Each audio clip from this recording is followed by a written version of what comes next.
How can Lonzo Ball take his game to the next level? Let's find out.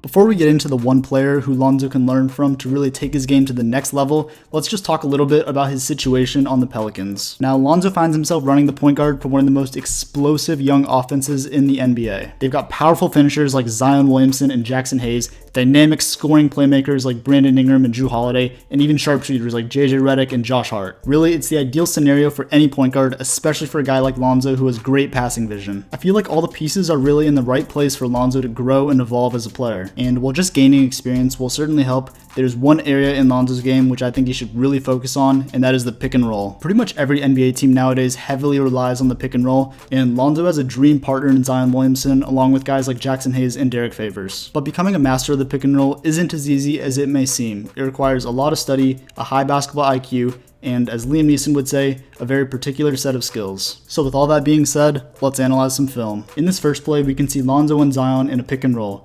And as this play develops, I want to pause for a second and look at Eric Paschall. As you can see right there, Paschall is playing incredibly deep and giving Lonzo tons of space coming off of the screen. And this is something you could call the Zion Williamson effect. Paschall is so concerned with the lob to Williamson that he's basically already retreating back to cover it just out of anticipation. So Lonzo's job here is to analyze the situation and probably just take the shot Paschall's giving him, which is that little floater in the paint. But the issue with this play is that Lonzo has basically already decided that he wants the lob and doesn't end up reading the defense. He's basically premeditating where he goes in this play. And as you see here, Lonzo forces the lob and it is easily defended by Paschall. And this is the issue with premeditating where you're going with the ball before the play actually plays out. It gets predictable. When teams play the Pelicans, they're going to focus a lot of their defensive effort on stopping Zion. As a result, wide open lobs are not going to be an easy thing to get out of the pick and roll. Therefore, it is Lonzo's job to be deceptive, unpredictable, and a threat on offense, which will allow that lob to open up. This is a big reason why the floater is such an important skill for Lonzo to develop. So if and when that defender drops on the pick and roll,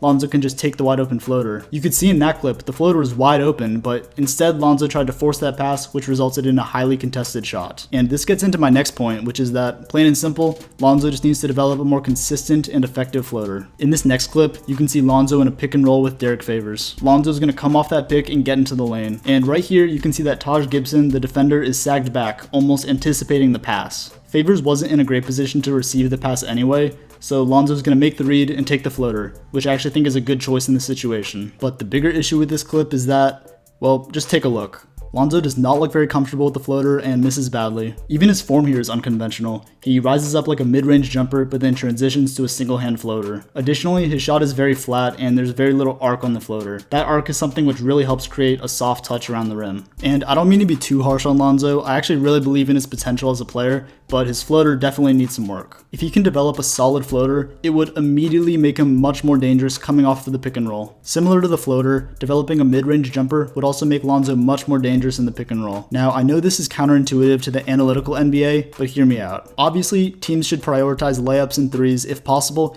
but there are situations like this next clip where a player should feel comfortable taking a mid-range shot. In this clip, you can see Lonzo in a pick and roll with Jackson Hayes. Lonzo's going to come off the screen, and let's pause right here. Mitchell Robinson is going to sag very far back in the paint and basically just anticipate Jackson Hayes rolling to the basket. But because Robinson stays down, Lonzo's going to get wide open in that mid-range area. Similar to the last clip, Lonzo's going to read the defender and take the shot, but once again, he's going to miss badly. And another very similar clip here, Lonzo's going to come off of the screen by Favors. Carmelo Anthony right there is going to sag back in anticipation of the roll by Derek Favors. Lonzo's going to take the shot and miss. And I know I could find a clip of literally any player missing a shot, and Lonzo has dramatically improved his three-point shooting, but I still think there's more work to be done. And now I want to discuss the player who I think Lonzo can really learn from to take his game to the next level, and that player is Chris Paul. Chris Paul is obviously very well known for his time with the New Orleans Hornets and more recently the Lob City Clippers. And if you look at the roster makeups, the Clippers back then have a lot of similarities to the Pelicans today. Lob threats like Blake Griffin and DeAndre Jordan match up with Zion and Jackson Hayes, and great shooters like Jamal Crawford and JJ Redick match up with Josh Hart and, well, JJ Redick. All in all, I think there's a lot Lonzo can learn from Chris Paul, so let's start with Paul's deceptiveness. Similar to things I mentioned in my last video about Bam Adebayo, deceptiveness is incredibly important as a passer to keep that defense on their toes. Let's take a look at how Chris Paul uses deceptiveness in this play to set up the lob. As you can see, Paul comes around Griffin, gets into the lane, and finds Jordan for a lob.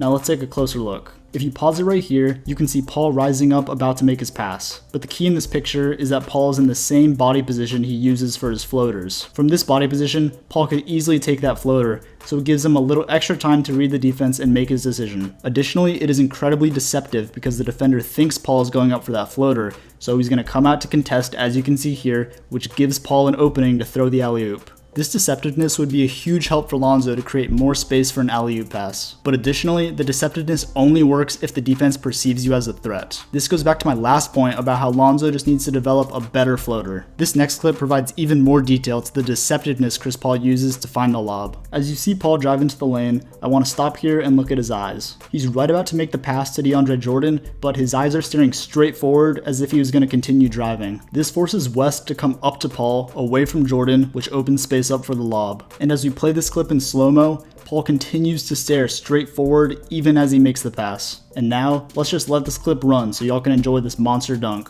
And even a little trash talk to cap it off. Now these no-look oops are a testament to Paul's experience and skill, but it's fun to see where Lonzo could potentially grow to as a player. Another clip I'm going to show you of Chris Paul just really reinforces his deception. As you can see here, Paul's on the break, he gives a little fake, and he's going to throw that alley-oop pass over his head to DeAndre Jordan. An absolutely beautiful move, but let's take a look a little bit closer. As you see Paul about to rise up to make that pass, you can just take a look at his form once again. I mean, he looks like he's going up for a layup, basically. You can see his body position, his head tilted towards the basket, looking like he's going for a layup, and that makes the defender really rise up to contest that shot, which opens up the alley-oop. And you can see it great from this angle, Paul's eyes just staying forward as he makes that pass until he releases the ball, which makes that defender jump at Chris Paul thinking he's going for a layup, and it opens up the alley-oop pass for DeAndre Jordan. And in this next clip, let's see Paul actually take a floater and see how similar his form is to his alley-oop passes. As you see Paul break down Patty Mills, absolutely beautiful hesitation move there. He's going to come off of a little slip screen by Griffin there and get into the lane. And now right here, we're going to see Paul rise up for his floater. And as you can see, his form and body position are virtually identical to when he made the alley-oop passes. I want to really emphasize the similarities between Paul's body position in this clip and the first clip I showed of him.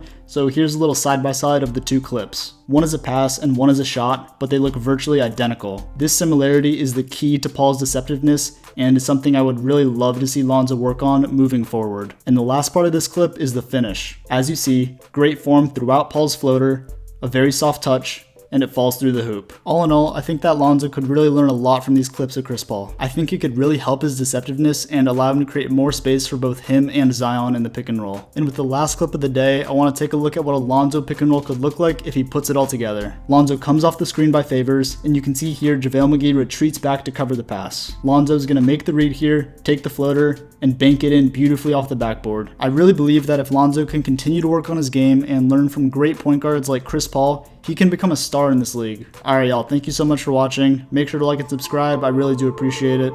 Make sure to comment below if you have any feedback, any potential topics, or if you just want to say hi, and I'll see y'all next time. Peace.